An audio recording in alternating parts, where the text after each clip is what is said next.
ইসলামাবাদে সন্ত্রাসী হামলার কারণে শ্রীলঙ্কার সঙ্গে দ্বিতীয় ওয়ানডে মাঠে গড়ানো নিয়েই ছিল চরম অনিশ্চয়তা। তবে পিসিবি কর্মকর্তাদের অনুরোধের পর ম্যাচ খেলতে রাজি হয় লঙ্কানরা। নানা প্রতিবন্ধকতার পর আয়োজিত এই ম্যাচটা স্মরণীয় হয়ে থাকবে বাবর আজমের কাছে, কারণ লঙ্কানদের বিপক্ষে দ্বিতীয় ওয়ানডে দিয়েই নানা সমালোচনার দাঁত ভাঙা জবাব দিয়েছেন বাবর।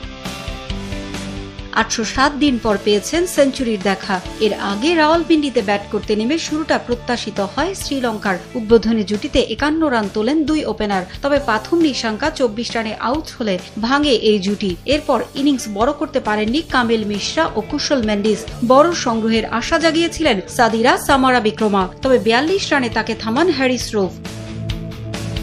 ৫৪ রান করে দলকে কক্ষপথে রাখেন জেনিথ লিয়ানাগে। এই ছাড়া কামিন্দু মেন্ডিস করেন ৪৪ ও হাসারাঙ্গার ব্যাটে আসে অপরাজিত ৩৭ রান, আর তাতেই ৮ উইকেট হারিয়ে ২৮৮ রান স্কোরবোর্ডে যোগ করে শ্রীলঙ্কা। লক্ষ্য তাড়া করতে নেমে দাপুটে শুরু করে পাকিস্তান। সাইম আয়ুব ৩৩ রানে বিদায় নিলেও ম্যাচে তার প্রভাব পড়তে দেননি বাবর ও ফখর।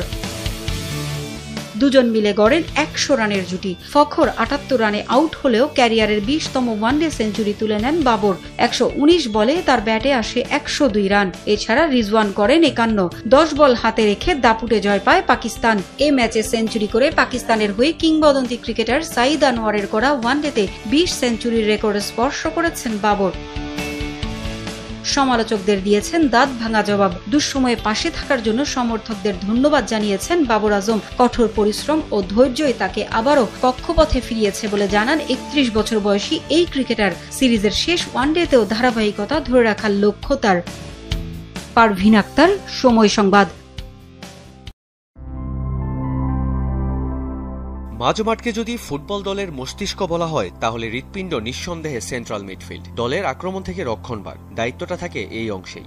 আধুনিক ফুটবলের এই সেন্ট্রাল মিডফিল্ডারদের মধ্যে এক উজ্জ্বল নাম লুকা মডরিচ। তুলির আচরে সবুজ ক্যানভাসে শিল্পকর্ম বানাতে এই ক্রোয়েশিয়ানের জুড়ি নেই। মডরিচের জীবনটা চাইলে দুই ভাগে ভাগ করা যাবে, ফুটবলের আগের ও পরের জীবন। আগের জীবনটা ছিল এক লড়াকু যোদ্ধার। সার্বিয়ার অংশ থাকাকালীন গৃহযুদ্ধ ছিল ক্রোয়েশিয়ার নিত্যদিনের সঙ্গী। বয়স যখন ৬ তখনই নিজের ঘর ছাড়তে হয় মডরিচকে। মাথা গোজার ছিল না কোনো ঠাঁই, শেষ পর্যন্ত থাকতে হয়েছে রিফিউজি ক্যাম্পে। সেই ক্যাম্পে থেকেই বুনেছেন ফুটবলার হওয়ার স্বপ্ন। আস্তে আস্তে নিজেকে পরিণত করতে থাকেন মডরিচ। অবশেষে আসে সেই মাহেন্দ্রক্ষণ, ২০১৮ সালের বিশ্বকাপ ফাইনাল। একক নৈপুণ্যে দলকে নিয়ে যান শিরোপার মঞ্চে, তবে ফ্রান্সের কাছে হেরে স্বপ্নভঙ্গ হয় ক্রোয়েশিয়ার। তবে মডরিচই জিতেছিলেন সেই বিশ্বকাপের সেরা খেলোয়াড়ের পুরস্কার। ২০০৬ থেকে শুরু, সেখান থেকে প্রতিটি বিশ্ব আসরেই ক্রোয়েশিয়া দলে ছিলেন মডরিচ। বর্তমানে ৪০ বসন্তে পা রাখলেও দলের প্রতি তার নিবেদন একটি শিক্ষণীয় গল্প। ক্যারিয়ারের গোধূলি লগ্নে আরও একটি বিশ্বকাপের মঞ্চে নাম লিখিয়েছে তার দল। সেই সাথে চিরসবুজ এই তারকাকে দেখা যাবে ২০২৬ বিশ্বকাপের মাঠের সবুজ গালিচায়। মডরিচের অর্জনই বলে দেয় তিনি কেন সেরাদের একজন। আধুনিক ফুটবলে মেসি রোনালদোর একচ্ছত্র আধিপত্যের কথা কারো অজানা নয়। দুই কিংবদন্তির তাণ্ডবে অন্যদের সেরা আসনে বসাটাও ছিল অকল্পনীয়। কিন্তু ২০১৮ সালে সেই অসাধ্য সাধন করেছেন মডরিচ। জিতেছেন ব্যালন ডিওর এবং ফিফা বর্ষসেরা খেতাব। মেসি এবং রোনালদো ব্যতীত ২০০৮ থেকে ২০২১ সালের মধ্যে ব্যালন ডিওর জেতা একমাত্র ফুটবলার এই ক্রোয়াট তারকা।